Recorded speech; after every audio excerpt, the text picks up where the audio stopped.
안녕하세요. 오늘도 사연살롱을 찾아주셔서 감사합니다. 저는 결혼을 준비하는 과정에서 예비 시어머니의 충격적인 진면모를 확인한 30대 여성입니다. 충격적인 진면모라고 말씀드렸으니 좋은 모습이 아닐 거라는 예상은 하시겠죠? 맞아요. 정말 좋은 모습은 아니었어요. 아주 나쁘고 미운 모습이었죠. 예랑이와 정말 운명이라고 생각했던 제가 이런 시부모님을 만나 저 스스로 행운아라고 생각했던 제가 파혼까지 했으니까 말이에요. 시부모님, 특히나 시어머니 행동에는 다 이유가 있었고 온통 거짓이었어요. 꼬리가 길면 밟힌다는데 저는 전혀 몰랐죠. 이래서 공부만 한 사람들이 때론 어리석다고 하는 건가 봐요. 그런 제가 어떻게 시어머니의 진면모를 알게 되었는지 궁금하시죠? 이제 차근차근 설명해 드릴게요. 저는 2대째 의사 직업을 이어온 의사 집안에서 외동딸로 태어났어요. 할아버지가 정형외과 의사시고 아버지가 안과 의사세요. 사실 아버지는 통기타를 치는 멋진 뮤지션이 되고 싶었어요. 하지만 아버지는 쉽게 밴드 동아리에 가입할 수 없었어요. 할아버지 때문이었죠. 할아버지는 의사인 당신의 대를 이어 자식 중 하나 이상은 의사가 되어야 한다고 어릴 때부터 입이 닳도록 말했어요. 내가 얼마나 힘들게 여기까지 왔는지, 너희들이 어떻게 삼시세끼 먹고 지내는지 다들 그걸 모르지 않는다고 생각한다. 아버지는 말이야, 남의 땅에 농사를 지어 근근히 살아가는 집안에서 개천에 용이 나듯 의사가 되었어.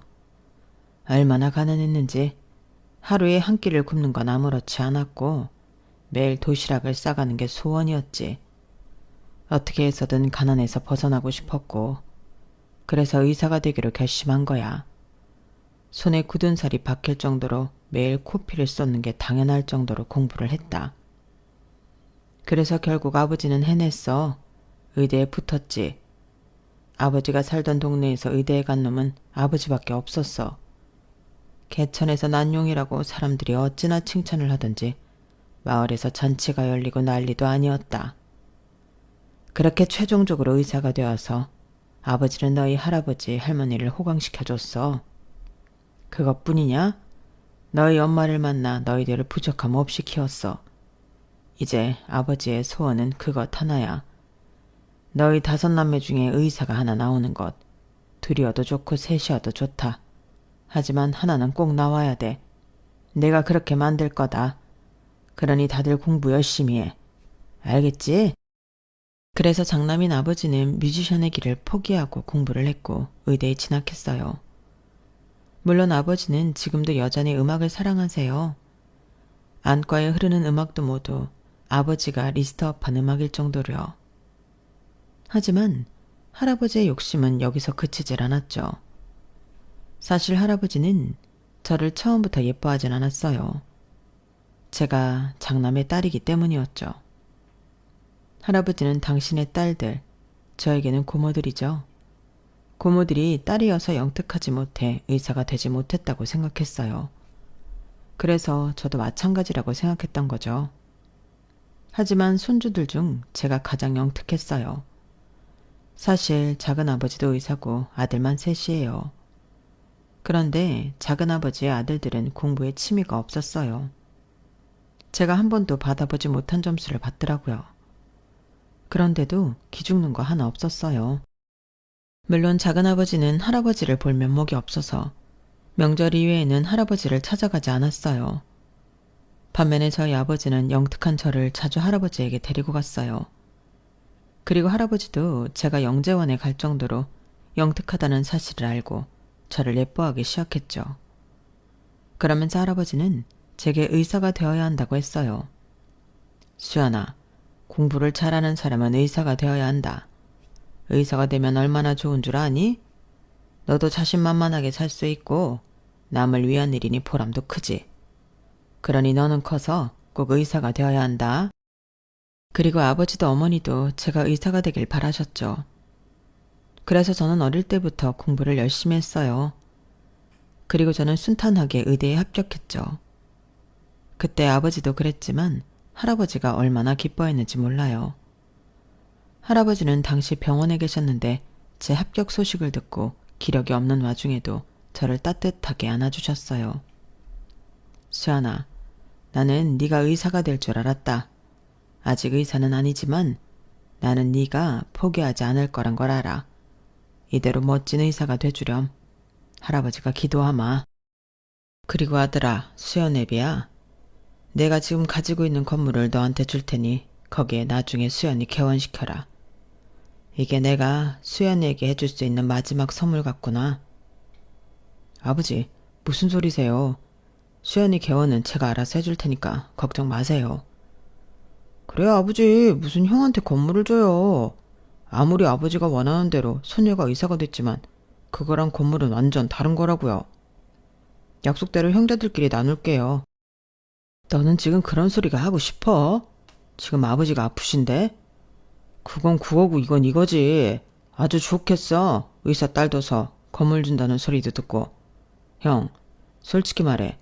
수연이 개원시켜주라는 게 아니라 형 병원 옮길 거지? 아직 받지도 않았는데 그런 고민은 왜 해? 그나저나 너 말이 좀 뾰족하다. 그러게 잘난 아들 의사 만들어보지 그랬어. 뭐? 형 말 다 했어?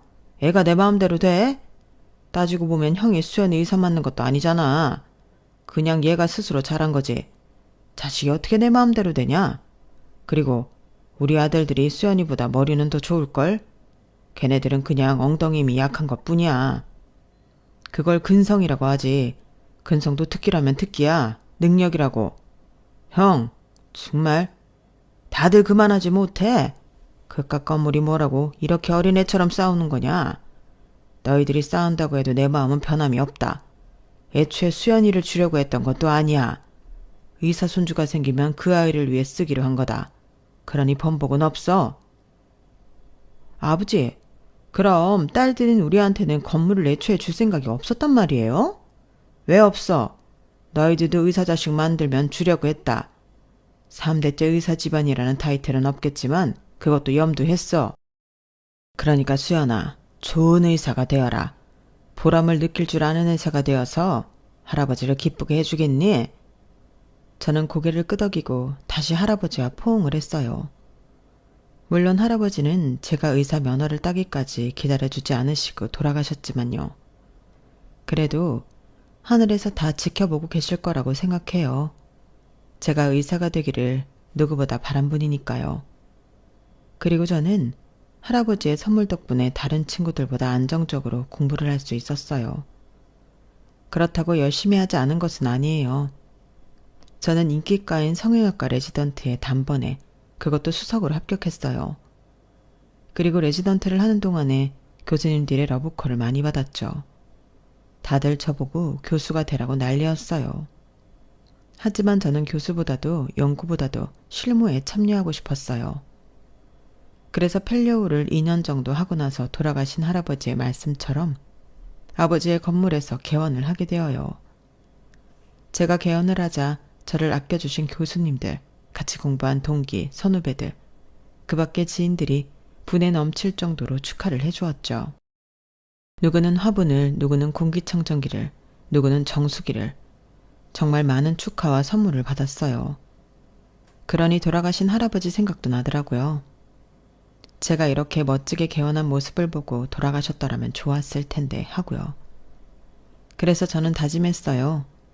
한 점 부끄러움 없는 매일 매 순간 보람을 느끼는 의사가 되자고요. 할아버지가 제게 부탁한 대로 말이에요. 그런데 일에만 매진하는 저를 보며 친구들이 그러다 과로사할 거라고 웬 생뚱맞은 걱정을 하더라고요. 너 그러다 진짜 과로사한다? 과로사만 문제야? 우리도 잘 안 만나고 연락도 잘 안 되고 그러면 너 나중에 늙어서 고독 살 수도 있어. 왜 만나자마자 불길한 소리야. 나 아직 안 죽어. 너 병원 영업시간 끝나도 논문 보고 그러느라 늦게 퇴근하지. 주말에도 또 논문 보고. 아니면 병원 출근하고 그러는 거 누가 알아줄 것 같아? 자기 몸도 챙기면서 해야지. 누가 몰라줘도 돼. 나만 알면 되지. 그리고 너희들도 알아주잖아. 우리 할아버지 이야기 전에도 해줬지? 그래서 난 우리 할아버지를 봐서라도 꼼수 안 부리고 환자를 더 깊이 생각하고 자주 보람을 느끼는 의사가 되어야 해. 우리 할아버지도 그랬거든. 우리 할아버지는 봉사도 다니고 그랬는데 난 영 시간이 안 되네. 야, 네가 지금 봉사할 시간이 어딨니? 분기별로 만나는 우리 모임도 겨우 나와놓고서. 그래도 우리니까 오래 만나고 너를 아니까 이해하는 거지. 애인도 우리처럼 이해하지 못할걸? 모태솔로한테 그런 말 해서 뭐하니? 너 정말 연애도 안 할 거야? 모태솔로는 아니다. 나 그래도 대학생 때 연애해봤어. 뭐, 그 일주일 만난 거? 그것도 연애로 쳐준다니? 우린 안 쳐준다. 우리는 너 모태솔로라고 생각해. 아, 기억난다. 네가 공부하는데 방해된다고 차버린 그 남자 말하는 거지. 맞다. 얘 자기 얼굴 보러 도서관 왔다고 우리한테 그 남자애 막 욕하고 그랬잖아. 그러더니 연락처 다 차단하고 잠수 탔었지?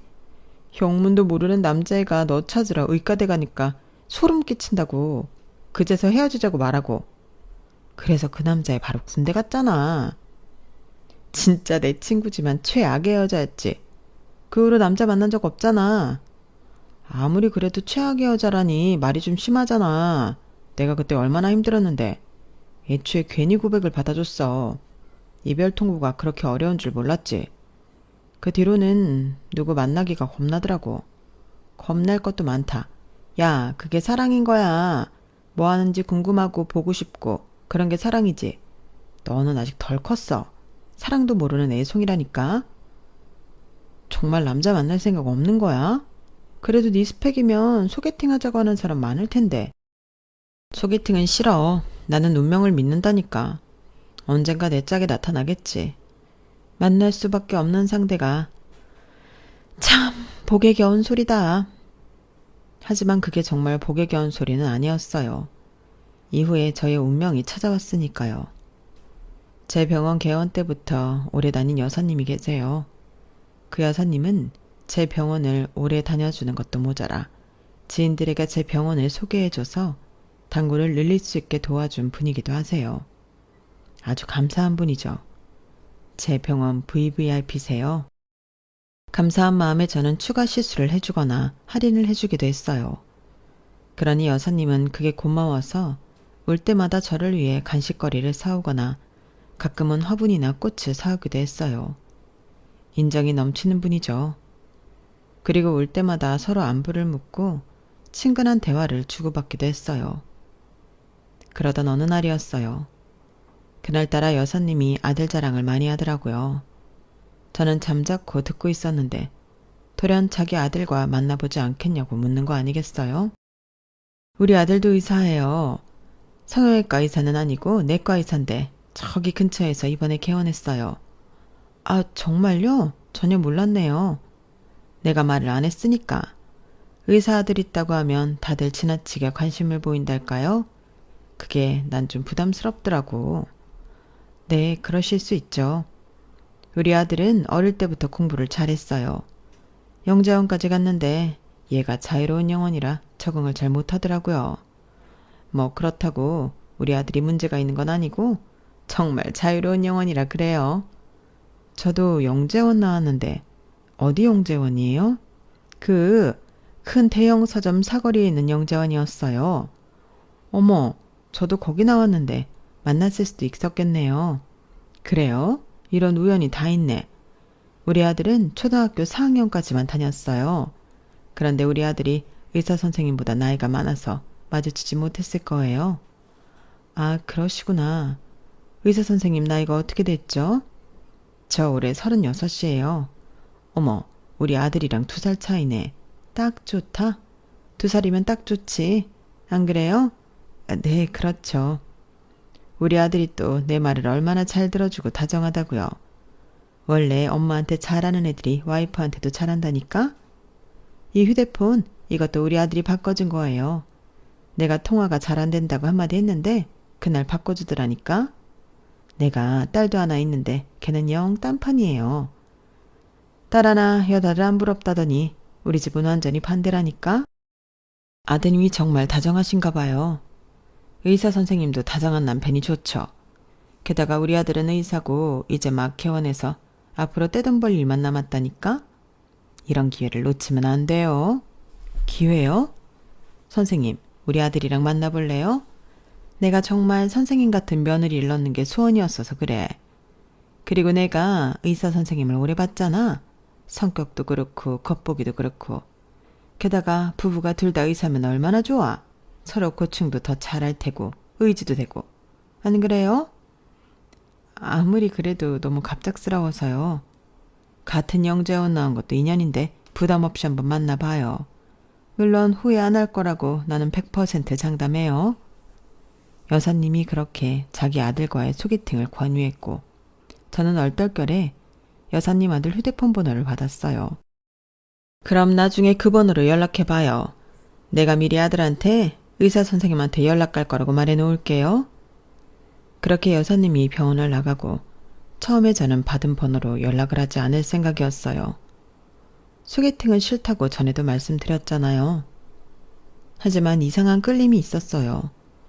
물론 단골 고객을 이런 이유로 잃을 수 없다는 생각도 있었지만 인심이 좋고 다정한 여사님을 보면서 저는 이런 시어머니라면 결혼을 해도 좋을 것 같다고 생각했으니까요. 그래서 저는 소개팅을 나가게 되었어요. 그리고 저는 소개팅도 완벽한 운명의 자리가 될 수 있다는 걸 알았죠. 소개팅은 휴대폰 번호를 받은 그 주 주말에 이루어졌는데요. 저는 레스토랑에 들어가자마자 여사님의 아들이 누구인지 알 수 있었어요. 물론 여사님과 닮은 외모 때문이기도 하지만 느낌이 왔거든요. 그리고 서로 소개를 하고 이야기를 하는데 저희는 운명처럼 공통점이 참 많았어요. 문자로 말씀드렸지만 저는 김수연이고 은행 사거리에서 정형외과를 운영하고 있어요. 네, 저는 심상훈이라고 합니다. 내과를 운영하고 있어요. 개원한 지는 얼마 안 됐습니다. 1년 반 조금 넘었나? 저도 얼마 안 됐어요. 의대는 어디 나오셨어요? A대학교 나왔습니다. 수연 씨는 저도 A대학 나왔는데 우연이네요. 그러게요. 제가 학교를 조용히 다녀서 아마 모르시는 게 당연해요. 저도 마찬가지인데요, 뭘. 공부만 했거든요. 그럼 인턴은 어디서 하셨어요? 저는 A대학병원에서 인턴했어요. 와, 정말 신기하다. 저도 거기서 인턴했어요. 그런데 그땐 왜 못 뵀죠? 제가 인턴하고 다른 병원으로 레지던트 갔어요. 제가 존경하는 교수님이 기업원에 계셔서요. 그래서 아마 만나지는 못했을 거예요. 아, 그러셨구나. 그런데 요새 많이 바쁘시죠? 개원 초에는 이래저래 할 일이 많잖아요. 그래서 저는 친구들한테 엄청 욕먹었어요. 얼굴도 안 보여줄 거냐면서 저희 부모님 얼굴도 겨우 보는데 웃기죠? 좋은 친구들을 두셨네요. 대학 동기들이에요? 아니면 고등학교 친구? 중학교 친구들이에요. 제가 A 여자중학교 나왔거든요. 정말 우연이네요. 저는 S 남자고등학교 나왔어요. 아시죠? A 여자중학교 바로 옆에 있는 고등학교요. 정말요? 정말 엄청난 우연이네요. 저희 우연이 참 많네요. 그러게요. 운명이라고 불러도 될 것 같아요. 그것뿐 아니라 여사님 아들과 저는 가장 좋아하는 영화라든지 좋아하는 음악 장르라든지 입맛이나 심지어 원하는 신혼여행지까지 같았어요.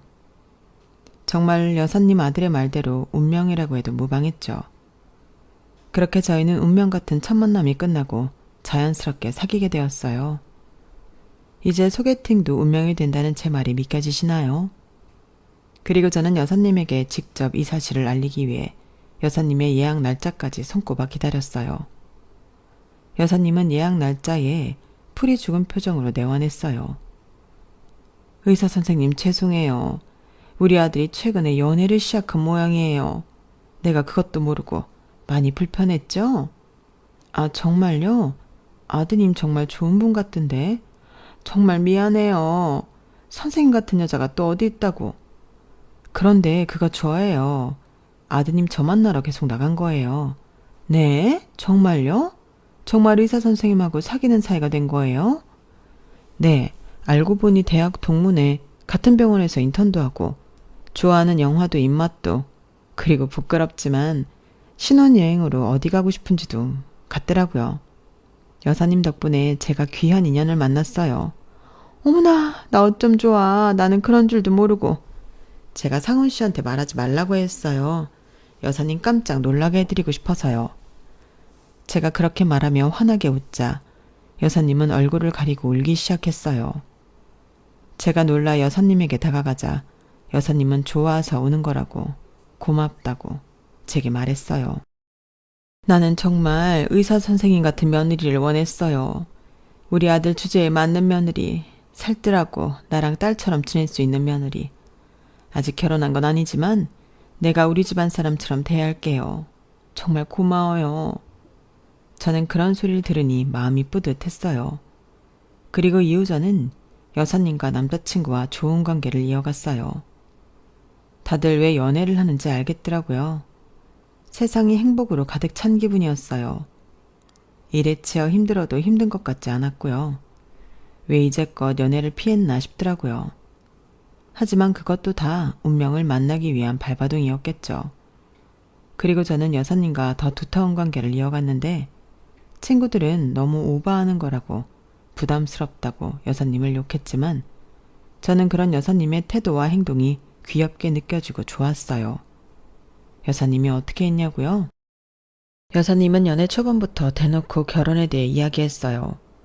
언제는 점집에서 저와 남자친구의 사주를 봐왔다면서 결혼 날짜는 올해 가을이 좋겠다고 했죠. 수연아, 내가 너랑 우리 아들 사주를 봤는데 너희 궁합이 찰떡궁합이라지 뭐니? 하늘이 두 쪽 나도 갈라질 일이 없댄다. 얼마나 좋은 일이니? 그리고 사실 너희들한테 결혼식 날짜가 봄이 더 좋은데 봄은 이미 지났고 기다려야 하지 않니? 그러니까 가을이 어떠니? 가을도 좋다던데. 가을이 얼마나 좋아. 신선하고. 야외 결혼식도 좋겠다. 결혼식이요? 만난 지 100일도 안 됐는데. 운명이 있는데 날짜가 무슨 소용이야. 너희는 운명이야. 찰떡궁합이라고. 어차피 헤어지지 않을 거 결혼식을 미뤄서 뭐하니? 어머, 그럼 지금부터 나도 관리해야겠다. 어머님 말씀은 잘 알겠어요. 하지만 너무 일러요. 저희가 결혼이 그렇게 급한 것도 아닌데 저희가 천천히 알아서 정할게요. 천천히 하다가는 안 하는 것만도 못해. 둘이 마음이 맞을 때 버려야지. 아직 점심 안 먹었지? 오늘은 제육볶음이다. 어머님은 매일 점심마다 제 도시락 싸서 오시면 안 귀찮으세요? 우리 며느리 점심 챙겨주는데 귀찮은 게 뭐 있어. 나는 행복해. 네 점심 만들어서 같이 먹는다는 게 얼마나 행복한데? 아, 정말 맛있을 것 같아요, 어머님. 최고. 여사님은 저와 남자친구의 결혼을 무조건적으로 찬성했고 지지도 했어요. 그리고 매일 점심마다 저를 위해 도시락을 싸우셨고 늘 함께 먹고 갔죠. 저는 그게 너무 감동이었어요. 그리고 더 큰 감동이 있었어요. 그해 제 생일날이었어요. 저희 집은 사실 챙이를 챙기진 않아요. 저희 아버지는 의사, 저희 어머니는 고등학교 수학교사로 모두 이과생이세요. 그래서 실용적이고 생산적인 걸 좋아하고 지나친 의미부여를 싫어했죠. 그래서 생일을 챙긴 적이 없어요. 돌 때 이후로 없었죠. 그런 제가 처음으로 생일날 미역국을 먹었어요. 제 생일을 어떻게 알았는지 그날 도시락으로 여사님이 미역국을 싸오셨더라고요. 아주 따뜻하게 보온병에 넣어서요. 게다가 반찬은 소고기 장조림에 잘 익은 김치, 잡채, 계란말이. 정말 따뜻하고 감동적인 한상이었어요. 그리고 여사님의 지휘 아래 같이 일하시는 간호사분들이 제 케이크를 들고 진료실로 들어왔어요. 축하 노래를 듣고 초에 불을 끄는데 눈물이 나더라고요. 물론 친구들도 저에게 생일 축하를 해준 적이 있지만 그것도 여사님이 해준 것은 달랐어요. 저를 가족이라고 생각하는 분이니까요. 제가 울자 여사님과 동시에 간호사들도 당황했지만 모두 저를 안아주며 토닥여주더군요. 저는 너무 감동했어요. 그리고 결혼을 결심했어요. 결혼을 하겠다고 말하니 예비 시부모님은 저를 저녁 식사에 초대했어요. 그리고 제 가족에 대해 물었죠. 그럼 우리 수연이 부모님은 뭐 하시니? 저희 아버지는 의사세요. 그리고 어머니는 고등학교 수학교사로 계셨고요. 퇴직하시고 집에 계셨다가 최근에 같이 근무하던 수학선생님이란 수학학원 차리셨어요. 아버지가 의사라고? 네, 저희 아버지도 의사고 돌아가신 저희 할아버지도 의사셨어요. 저희 할아버지 소원이 자식이 의사가 되는 거였고, 그리고 다음엔 손주 중 하나가 의사가 되는 거였는데 제가 할아버지 소원을 이뤄드렸죠. 어머, 기특해라. 그럼 3대째 의사 집안인 거네. 게다가 우리 아들까지 하면 그냥 의사 집안이네. 너희 부모님이 참 좋아하겠다. 그러실 것 같아요. 저희 아버지한테도 상훈 씨가 자랑일 거예요. 그래, 그렇겠지. 우리 아들이 자랑이겠지. 아직 모르시니? 물어보지 않으셔서 말씀드리진 않았어요. 얘는 그런 건 자랑을 해야지. 아빠는 좋겠네, 의사 사이 생겨서. 이렇게 말이야. 그래, 우리가 얼마나 힘들게 상훈이를 키웠다고. 너희 시아버지가 공장장이었지만 그래도 아들 하나 의대 보내는데 돈이 좀 드니? 너희 부모님도 우리 고충을 알 거다. 안 먹고 안 입고 아껴서 보낸 거 아니겠니? 그런데 수연이는 고정 수입이 어느 정도 되니? 그래도 월세 내고 이러면 많이 남지는 않지? 저는 월세 안 내요. 아버지 건물에서 개헌한 거라 월세는 따로 안 내요. 관리비 정도만 내서 괜찮아요. 뭐? 아버지 건물이라고 그게? 네, 저희 할아버지가 저 개원시켜주라고 아버지한테 상속한 건물이에요. 그럼 아버지는? 아버지도 개인 병원 한다며? 그 건물도 설마? 그 건물은 저희 외할머니 건물이에요. 그래서 아버지도 따로 월세 안 내세요. 그럼 외할머니는 너희 어머니한테 상속한대? 아마 그러실 것 같은데 아직 정정하세요. 아직도 매일 아침에 산책 나가시는데요. 그래, 이래야지. 이게 맞는 거지. 네? 아니, 우리 아들이 드디어 제 짝을 만났구나 싶어서. 우리 아들이니까 너처럼 귀한 애를 만나지 안 그러니? 내가 우리 아들 뼈 빠지게 키운 보람이 있어. 그러면서 시어머니가 시누이가 깎은 복숭아를 제 입에 넣어주었어요. 그리고 시누이가 칼을 내려놓고 핀잔을 줬죠. 엄마 아빠는 좋겠네. 그렇게 분수에 맞춰서 살라더니 엄마 아빠 분수에 맞는 며느리 둬서 앞으로 꽃길만 있겠어?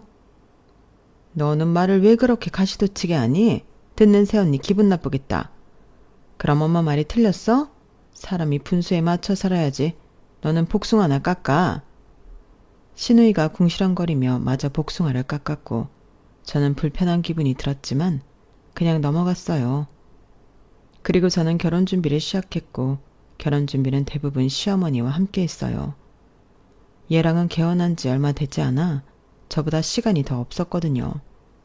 그래서 시어머니는 매일 병원으로 저를 찾아왔고 함께 결혼 준비를 했어요. 그리고 그날이 왔어요. 시어머니와 예물을 보러 가기로 한 날이요. 그날은 처음부터 뭔가 이상했어요. 시어머니가 진료실로 들어오자마자 도장이 있냐고 묻더라고요. 아가야, 지금 도장 있니? 네, 도장이야 있죠. 왜요? 그럼 이 서류에 도장 찍어라. 이건 혼인신고서잖아요. 그래, 우리 아들 건 우리 아들이 작성한 거야. 너희들 바빠서 시간 없잖아. 이런 건 빨리빨리 해치워야 한단다. 그러니까 너도 빨리 작성해서 도장 찍고 오늘 나랑 가서 서류 내고 오자꾸나. 네? 상훈 씨랑 식 올리고 천천히 하기로 했는데 그런 말은 안 하던가요? 그런 말 없던데? 상훈이도 말만 그렇게 하지. 빨리 너랑 법적으로 부부가 되고 싶지. 안 그래? 너는 남자 마음을 영 모른다. 그러더니 시어머니는 정말 제가 혼인신고서를 작성하고 도장을 찍기를 기다렸어요. 저는 좋게 시어머니를 타일렀죠. 그러니 시어머니는 예랑이와의 결혼에 마음이 떠났냐고 다그쳤어요. 너 설마 우리 상훈이랑 결혼하는 거 싫니? 마음이 뜬 거야? 아니요, 어머님. 제가 왜 그러겠어요. 저희 상견례도 다 했고 그럴 리 없잖아요. 다만 저는 이런 문제는 상훈 씨랑 둘이 상의하고 싶을 뿐이에요. 내가 껴서 기분 나쁘다는 소리니? 너 그렇게 안 봤는데 말을 서운하게 하는구나. 서운하게 들리셨다면 죄송해요. 그래도 저희 두 사람이 법적으로 부부가 되는 일인데 같이 가서 제출하고 싶어요. 그게 더 의미가 있잖아요. 어머님은 마음이 너그러우시니까 제 마음을 이해할 거예요. 그렇죠, 어머님? 이해하시죠? 절대 어머님이 껴서 불편한 게 아니에요. 제가 그렇게 말하자 시어머니는 마음이 누그러졌는지 아무 말도 안 했어요. 그리고 저희는 예물을 보러 갔죠. 그런데 시어머니가 생전 묻지도 않던 저희 부모님 안부를 묻더라고요. 사돈 어른들은 잘 계시니? 병원이랑 학원은 문제 없고? 네, 아버지 병원에는 사람이 늘 많아요. 왜 어머님도 그전부터 저희 아버지 안과 아셨다고 했잖아요. 다니기도 하셨고요. 저희 아버지 연세는 있으시지만 아직 열정이 넘치셔서 계속 하실 것 같아요. 어머니도 마찬가지고요. 그 사이에 학원생이 더 늘었다던데요. 저희 어머니가 가르치시는 데에는 재주가 뛰어나세요. 어릴 때 수학은 어머니한테 배웠다니까요. 그렇구나. 앞으로 더 벌 수 있어서 부럽구나.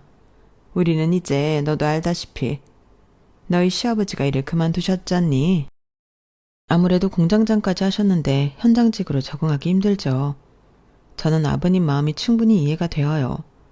그래도 6개월 동안은 열심히 하셨잖아요. 다른 인연이 있을 거예요. 그걸 언제까지 기다리니? 그리고 너희 시아버지 이제 다 늙었어. 늙어서 몸 쓰는 일은 영 아니야. 그렇다고 머리 쓰는 일은 써주질 않을 거고. 그래서 내가 걱정이 이만저만이 아니야. 그러시겠어요. 그래도 노후 준비하셔야 하는데.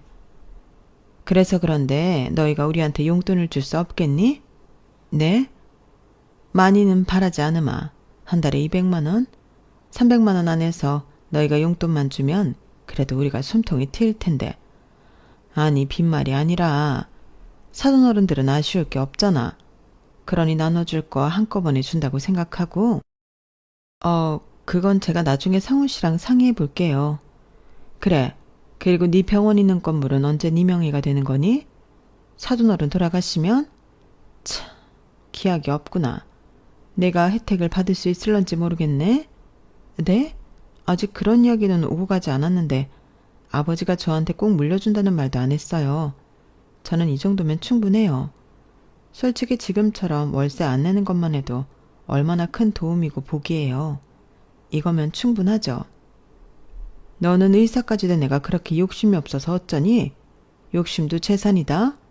그래도 나중에 그 건물이 네 명의가 되면 우리 소원이 미용실이나 하나 해주거라.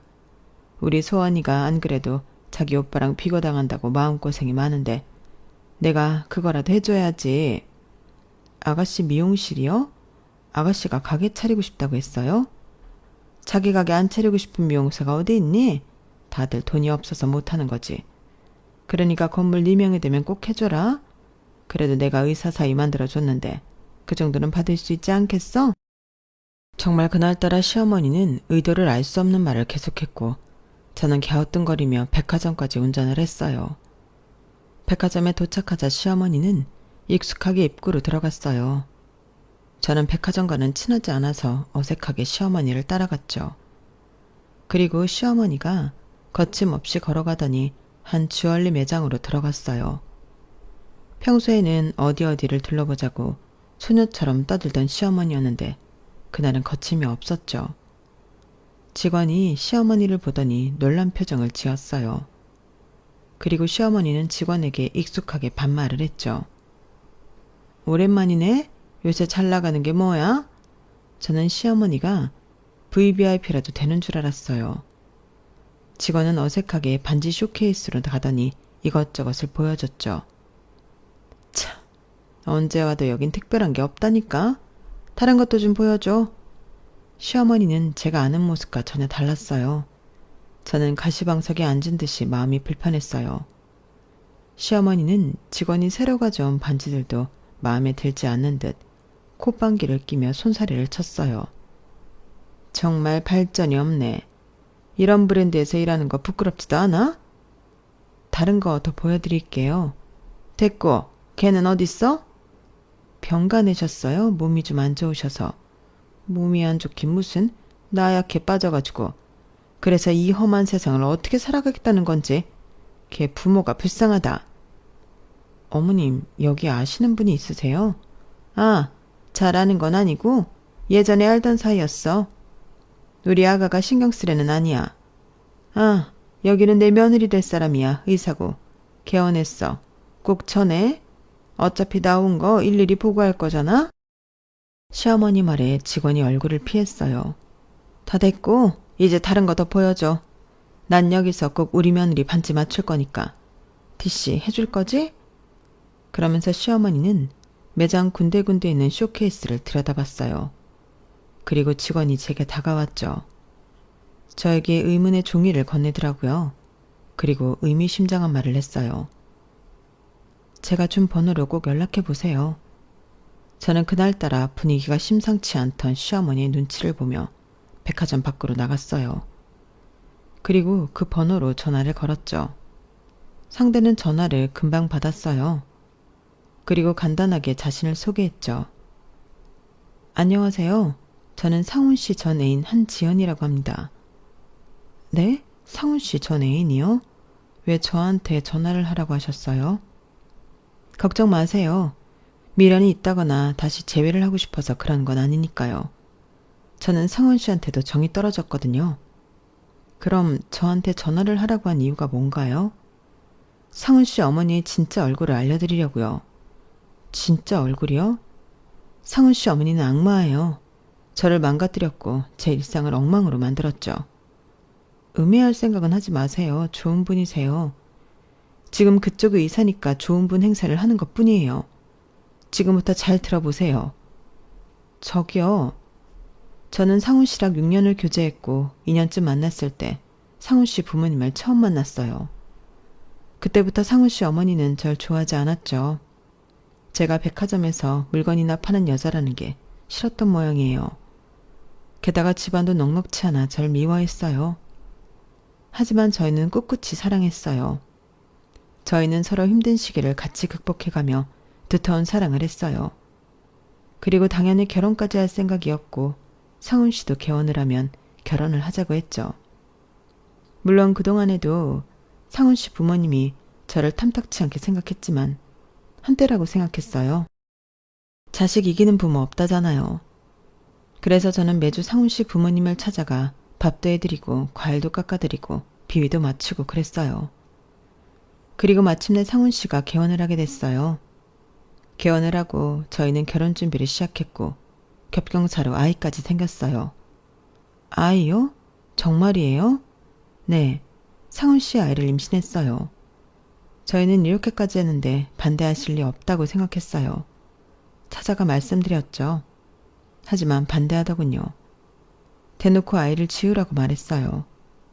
저 같은 여자한테 귀한 우리 핏줄을 남길 수 없다고까지 했고요.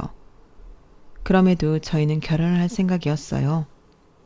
예식장도 다 알아봤고 웨딩드레스도 맞췄죠.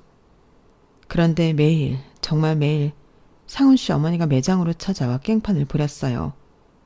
주얼리가 뒤엉켜 엉망이 되고 제 머리카락을 뜯기고 발로 걷어차이고 결국엔 스트레스로 하혈까지 했어요. 설마 아이가 잘못되었나요? 아니요. 아이는 무사했어요. 하지만 수도 없이 저를 욕하고 비난하고 결국 저희 부모님한테까지 가서 깽판을 치는 걸 보니 무얼 위해 여기까지 왔나 싶더라고요. 그래서 상훈 씨 어머니가 원하는 대로 반강제로 잘못된 선택을 했죠. 상훈 씨 어머니가 지켜보는 앞에서 진행되었어요. 믿겨지시나요? 전 결코 그 선택을 원하지 않았어요. 상훈 씨도 동의했어요. 나쁜 자식이 사인을 했더군요. 그래놓고 연락도 받지 않았어요. 그렇게 헤어졌어요. 이게 정말 사실인가요? 더한 사실은 그로 인해 제가 평생 불임이 되었다는 거예요. 이게 사람 인생을 망친 거지 뭔가요? 그 사람들은 살인자예요. 아닌가요? 거린이 절대 그 집안 사람과 가족이 되지 마세요. 아마 그쪽에게 접근한 것도 의도적일 거예요. 의도적이라고요? 지금 그 매장에 간 것도 저를 엿먹이라고 하는 거라고요. 아니, 의도적인 접근이라니 무슨 말이에요? 상훈 씨가 저랑 만날 때부터 의사며느리 노래를 불렀어요. 그리고 자기가 자주 가는 성형외과 의사가 애인이 없는 것 같다고 다리를 놔줄 생각이라고 그랬다고요. 여자들은 운명을 좋아하니까 운명처럼 판을 짤 거라고 그랬어요. 운명처럼요? 그게 무슨 말이죠? 상훈 씨 그 대학을 졸업한 건 맞아요. 하지만 인턴은 다른 대학병원에서 했어요. 그리고 상훈 씨 남고가 아니라 공학 나왔고요. 아마 입맛도 좋아하는 영화도 진짜와 다를 거예요.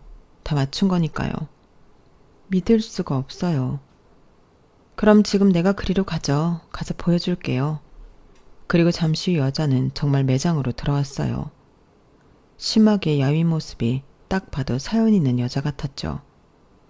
시어머니는 그 여자를 보더니 갓잔 타는 듯이 여자를 비웃었어요. 네가 웬일이니? 갑자기 고속장 날아가면 당황할 것 같아서 미리 말해드리려고요. 제가 예전부터 매너가 있었잖아요. 어머님이랑 다르게. 내가 어떻게 아직도 네 어머님이니? 그럼 아줌마라고 부를게요. 아줌마, 저 아줌마 고소할 거예요. 무슨 권리로? 무슨 이유로? 시어머니가 안일하게 나오자 여자는 서류들을 시어머니에게 건넸어요. 시어머니가 한 장 한 장 살피더니 얼굴이 새하얘졌어요. 그리고 종이를 우수수 떨어뜨렸죠. 저는 종이를 집어들고 한 장씩 읽어봤어요. 그건 중절 수술 후 불임 판정을 받았다는 의사 소견서와 정신과 상담 기록, 폭행과 협박의 증거들, 마지막으로 이에 대해 어떻게 고소를 해야 하는지 변호사의 조언이 담긴 서류였어요. 저는 이 상황을 믿을 수밖에 없었죠. 어머니, 이거 정말 사실이에요? 아니다, 아가야. 정말 아니야. 너는 내가 이런 무시무시한 일을 저지를 사람으로 보이니? 네가 늘 그랬잖아. 어머님은 소녀 같다고. 내가 어떻게 이런 일을 저지르겠니? 너 이 여우 같은 기집애 당장 아니라고 말해. 사실이 아니라고 해. 제가 증거도 없이 개길 줄 알았어요, 아줌마? 이거 잘 봐요. 이거 다 아줌마가 한 짓이잖아. 나한테 내 소중한 것을 빼앗아간 것도 모자라 내 온몸을 엉망으로 만들었잖아. 어떻게 책임질 거야? 내 인생 어떻게 책임질 거냐고. 넌 어차피 우리 아들의 짝이 될 수 없는 애야. 너 같은 게 어떻게 우리 핏줄을? 그러게, 알아서 떨어졌었어야지. 더 말할 것도 없어요, 아줌마. 내가 오늘 당장 고소할 거니까. 기다려요. 법정에서 보자고요. 누가 이기는지. 그렇게 여자가 매장을 나섰고 저와 시어머니는 어색하게 차를 타고 집으로 돌아갔어요. 그리고 저는 예랑을 만났죠. 예랑은 과거를 순순히 인정하더라고요. 그리고 저를 만난 순간부터 지금까지 모두 거짓이라는 것도 인정했어요. 이제껏 모두 거짓말이었다고? 그래, 난 단 한 번도 너를 사랑한 적 없어. 모든 게 다 계획이고 어머니의 뜻이야. 저는 너무 충격을 받아서 병원들일 수 없었죠. 그리고 닷새 뒤에 시어머니가 저를 찾아왔어요. 울면서 호소하더군요. 자기는 잘못이 없고 그 여자가 미친 거라고 말하더라고요. 그 애는 지금 미쳤어. 아니, 원래부터 제정신이 아니었어. 정말 고소를 했다니까? 아가야, 나 좀 도와줘라. 너 아는 변호사 없니? 있지? 너 정말 이대로 내가 감옥 가게 할 거야? 저는 듣다 화가 나서 소리를 빽 질렀어요. 제가 험한 소리를 낸 건 그때가 처음이어서 시어머니가 화들짝 놀라 딸꾹질까지 하더라고요. 저는 최대한 진정하고 계속 딸꾹질을 하는 시어머니를 쳐다봤어요. 그리고 차분하게 말했죠. 어머님, 죄를 지으셨으면 달게 받아야죠. 아는 변호사요? 많고 많아요. 그 중에 유능한 변호사, 모래사장에 모래알 만큼 많아요. 그런데 제가 왜 어머님을 도와드려야 하죠? 저는 이제 어머니의 진짜 얼굴을 확인했어요. 저는 그분을 도울 거예요. 그분에게 변호사를 소개할 거예요. 그렇게 저는 제가 아는 유능한 변호사를 예랑의 전 애인에게 소개했고 소송이 이루어졌어요. 시어머니의 모든 악행이 인정되었고 결국 시어머니는 징역 2년을 선고받았어요. 판결 후 시어머니는 계속 억울하다고 소리쳤죠. 하지만 들어주는 사람은 없었어요. 이번 일을 계기로 저는 파혼을 하는 큰 상처를 받았지만 이대로 결혼을 했더라면 더 큰 상처를 받았을 거예요. 그렇게 생각하니 마음이 한결 편해지더라고요. 그리고 저는 사람을 거르는 필터 하나를 얻게 되었으니 그리 최악은 아니라고 생각하려고요. 사자성어 중에 과유불급이라는 말이 있죠. 지나친 욕심은 없는 것만도 못하잖아요. 여러분들도 제 사연을 통해 지나친 욕심보다 자기 분수에 맞게 적당한 욕심과 행복을 기대하고 누리며 사시길 바랍니다. 오늘도 좋은 하루 되세요. 감사합니다. 여러분, 사연 댓글에 응원과 현명한 조언 부탁드려요. 좋아요와 구독은 저에게 큰 힘이 됩니다. 오늘도 좋은 일 가득하세요.